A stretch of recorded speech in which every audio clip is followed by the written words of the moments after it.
In a quiet suburban neighborhood, a respected police officer's hidden racism and a dangerous obsession with his young black neighbor would ultimately lead to a shocking crime.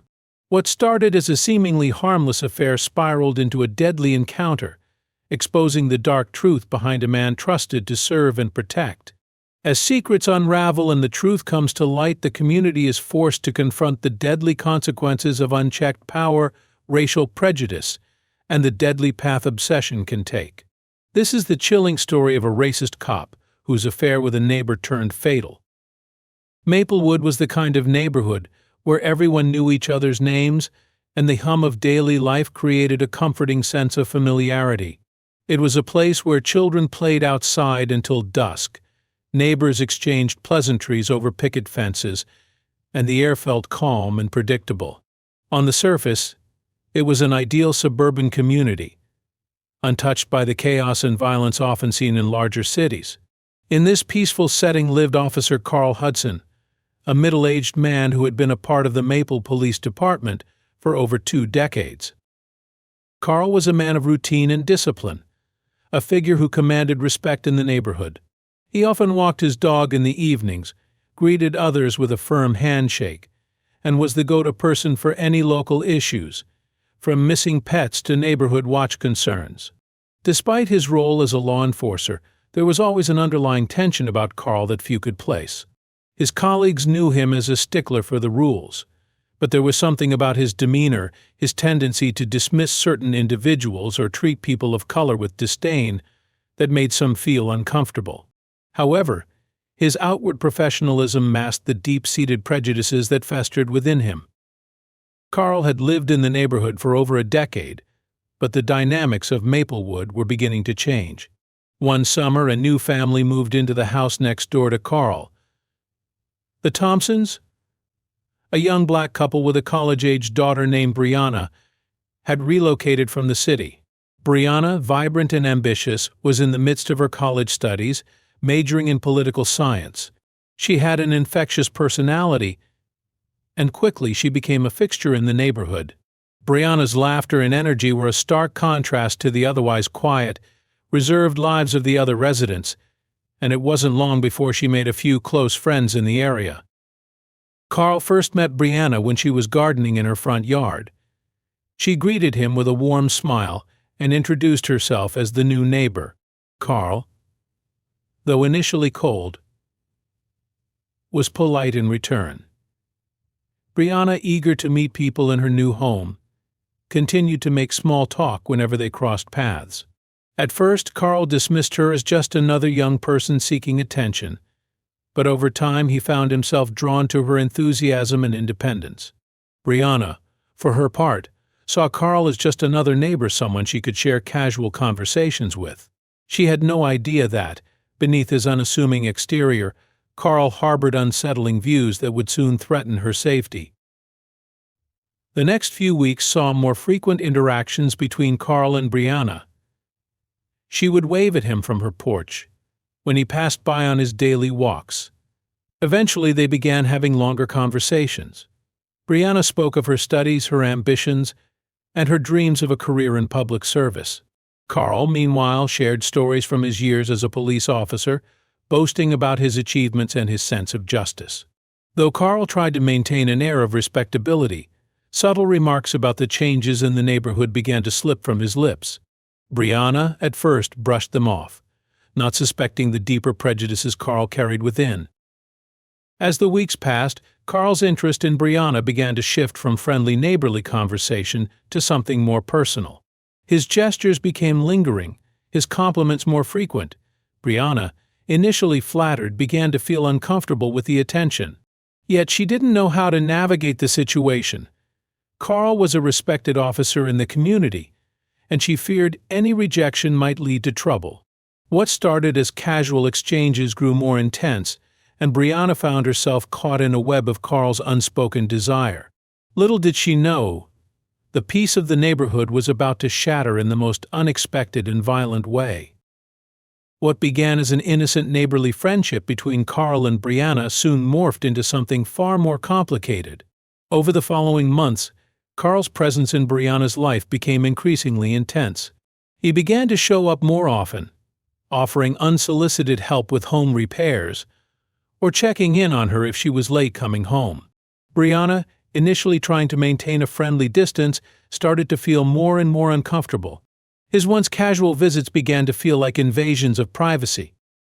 Carl's behavior grew more possessive, and Brianna couldn't ignore the subtle but increasing pressure to reciprocate his attention. He'd go out of his way to compliment her appearance or the success of her studies, always lingering just a bit longer than necessary. Brianna, though polite, started to distance herself, but Carl was persistent. One evening, after a few months of sporadic interactions, Carl invited Brianna over to his house for a dinner he claimed was to celebrate her recent academic achievements. Brianna hesitated, but she eventually agreed, feeling it would be rude to decline. At the dinner, Carl poured wine for both of them, and as the evening wore on, Brianna's discomfort grew. Carl became increasingly charming, his compliments veering toward flirtation, and his touches growing more intimate, brushing against her arm as they spoke. Brianna, though flustered, tried to laugh it off, but it was clear that Carl was no longer just a neighbor. He was starting to see her as something more. Despite her initial hesitation, Brianna couldn't help but be flattered by the attention. Carl was, after all, an established figure in the community, and she wasn't used to being treated with such importance. But as the days passed, she realized the situation was becoming more difficult to navigate. Carl's advances became more overt. He'd bring her gifts, ask her to meet him for lunch, or a walk under the pretense of friendly companionship. Though Brianna had no romantic interest in him, she didn't want to hurt his feelings or cause tension in the neighborhood. Carl, however, did not take her reluctance well. His mind began to twist the situation, justifying that any rejection must be a misunderstanding or a sign of Brianna's own hidden attraction. In his increasingly delusional mind, Brianna was playing hard to get, which only fueled his obsession. He would accuse her of being shy, of not being open enough, and even of trying to hide their connection from the rest of the neighborhood. His behavior escalated from friendly gestures to possessive demands for attention. Brianna began to notice the subtle signs of his growing obsession. He would show up unannounced at her door or linger in the yard when he thought she wasn't looking. Carl had crossed a line from being a harmless, albeit awkward, neighbor to someone who was dangerously fixated on her. Brianna, feeling more isolated, tried to talk to her friends about it, but no one could understand the full extent of her discomfort. She began to feel trapped in a web of his making, unsure of how to break free from his increasingly oppressive presence without risking her safety or reputation in the small community. As the months passed, Carl's obsession with Brianna deepened, and the power dynamics between them shifted in ways Brianna hadn't anticipated. Carl was no longer content with being just a neighbor or a friend. He began to demand more of Brianna's time and attention, showing up at her door uninvited, calling her repeatedly, and even monitoring her comings and goings around the neighborhood. Brianna, overwhelmed and increasingly distressed, tried to cut off their contact. She ignored his calls, avoided his visits, and spent more time out of the house. However, Carl's behavior didn't change. If anything, it became more intense. Brianna started to feel the weight of the situation every time she left her apartment. She would notice Carl watching her from his porch or from his car parked on the street. His presence loomed over her every move, and she began to fear for her safety. The subtle, possessive comments grew more aggressive. One day, as Brianna was heading out for a meeting with a professor, Carl confronted her in the driveway. His face was tight with anger, and his words were laced with accusation. He claimed that she had been avoiding him, that she had been lying to him about where she was going and who she was spending time with. Brianna, shocked by the confrontation, tried to remain calm, explaining that she needed space and had simply been busy. But Carl's eyes burned with frustration and jealousy. From that moment on, it became clear that Carl was no longer simply seeking her companionship, he wanted her completely. His obsession turned to anger when Brianna rejected his attempts to draw closer. The guilt he had been hiding behind gave way to resentment, and Brianna became the target of his volatile emotions. The subtle threats, disguised as concern or affection, became harder to ignore. Brianna's friends started noticing the shift in her behavior, her sudden withdrawal from social circles, and her nervous demeanor when talking about Carl. But Brianna couldn't explain the full extent of her fear. She started to question whether she was overreacting. But deep down, she knew something was terribly wrong. The more she pulled away, the more aggressive Carl became. And that was when Brianna realized just how dangerous Carl could be. The breaking point came one fateful evening when Carl arrived at Brianna's apartment after she had missed several of his calls and ignored his messages. He was furious, his patience worn thin. Brianna, trembling, opened the door, already feeling the tension in the air. She had planned to leave for a study group but saw no way of avoiding Carl this time. His eyes were wild, and his voice carried an unsettling edge. "I've tried to be patient, Brianna," Carl said, his words cold and full of menace. "But you've been lying to me. You think you can just push me aside like this. You don't get to do that." Before Brianna could respond, Carl's hands were on her, gripping her shoulders with a force that made her gasp. She tried to break free, but his strength overpowered her. He began shouting at her, accusing her of being ungrateful, of playing games with his feelings, and of not respecting the relationship they had. Brianna, desperate and panicked, pushed him away, but Carl wasn't done. His fury exploded as he shoved her into the living room, knocking over furniture in the process. In the heat of the moment, Carl's violence escalated. His hands went to her neck, and Brianna's vision blurred as she struggled for air. She fought, but the strength he had used on her was terrifying. Carl's anger clouded any sense of reason.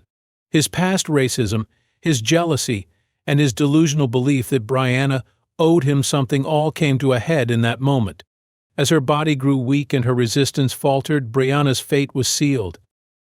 It wasn't until hours later, when the neighbors noticed the commotion and called the police, that Carl realized the gravity of what he had done. In his attempt to cover up his actions, he staged the scene, making it appear as if Brianna had been the victim of a break-in. But the evidence was too damning to hide, and the truth was soon uncovered. The police were quick to investigate Brianna's death, but they couldn't ignore the mounting evidence that pointed directly to Carl Hudson.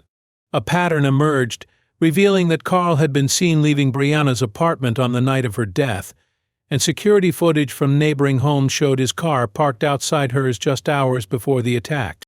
Additionally, Brianna's friends came forward, detailing the mounting tension in her life, describing how Carl's behavior had become more erratic and possessive as time went on. As the investigation unfolded, Carl's past began to surface. A thorough examination of his career revealed a troubling history of racial bias and incidents where Carl had shown a pattern of mistreatment toward people of color. Several complaints had been filed against him during his time in the police force, but none had led to disciplinary action. His colleagues described him as a man who kept his prejudices hidden, but the truth was undeniable now. Carl's affair with Brianna had spiraled into something darker, a toxic mix of obsession, racism, and violence. Carl was arrested and charged with the murder of Brianna Thompson.